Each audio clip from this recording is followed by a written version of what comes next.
3D printed rocket parts, virtual reality arcades, and ocean plastic shoes. Today is Tuesday, May 9th, and this is the Innovation Report highlights. Hope you're having a great Tuesday so far. Today is already the second week of May. My name is Najeeb, and let's just dive right in. Alright, but now you must have probably heard about 3D printing. If you don't know what it is, it's basically you're able to print anything at home. So if you take a look at a printer that you have normally at home, you're basically able to print words or images with ink on it. But 3D printing allows you to basically print anything into a three-dimensional format. So if you want to print a newspaper or a computer mouse or a keyboard or almost anything kind of created with 3D printing. And when you're printing, you can print anything from plastic to metal. And when it comes to metal, you can print something like jewelry or ceramic tiles even, or rather porcelain, and you can kind of create 3D printing out of it. But when you're thinking about rocket parts, you're probably thinking about, well, if you're gonna do anything with rockets, it has to handle high temperature. And most likely that's the case with metal.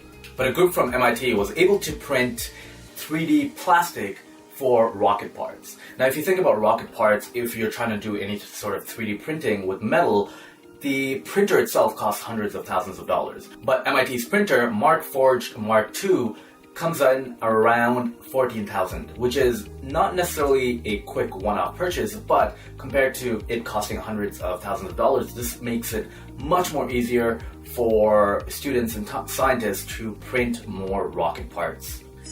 Let's talk about virtual reality next. You know, with VR, the new industry is booming compared to 3 years ago when it was just a new burgeoning scene. Now VR is starting to take over in households, and it's largely in entertainment. Now, if you take a look at VR and where it's going in entertainment, there is VR Arcade, which is the next evolution. In Utah, a virtual reality arcade opened. It's called Virtualities. It's called Virtualities. It is basically a VR arcade that one can go in and play and experience. It's for short VR films and games, and group memberships just start at $30. Take a look at where VR is going. With IMAX, a billion-dollar company, they're trying to invest in creating VR films by the end of this year. With VR, you can not only try VR at home, but you can also try it in commercial applications. So earlier this year, I was able to try on the Microsoft HoloLens, and through it, you can interact in augmented reality space, which is called mixed reality. And I'll attach a link to the notes below. And what you'll find is, as we start to get more experience with VR, these fusion of the worlds, it'll create a new entertainment paradigm. Now let's talk about plastic. Every day there are tons of truckloads being poured into our waters with plastic. In fact, the equivalent of a truckload of plastic is being dumped into our waters every minute. Now, if you take a look at where it all ends up, because it's plastic, it goes from our landfill to the water to the fishes that start to eat it, and when we catch the fish, it ends up in our bloodstream. Adidas and Parley are partnering up to create recycled ocean plastic shoes.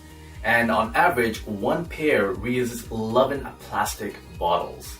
Now these shoes are approximately going to be $200, and they're going to be released tomorrow, May 10th. With Parley, what they're trying to do is stop plastic pollution.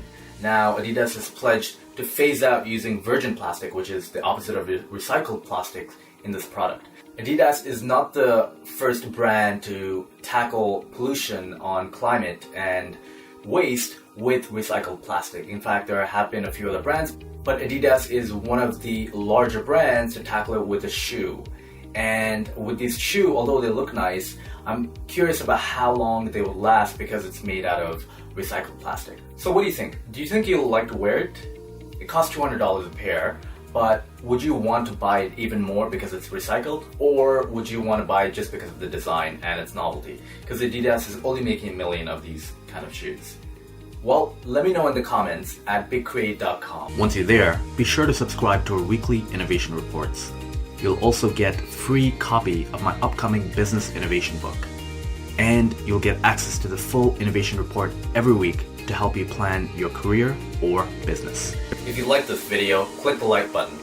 If you are new, subscribe to the channel. And if you missed out on previous reports, you can click right there.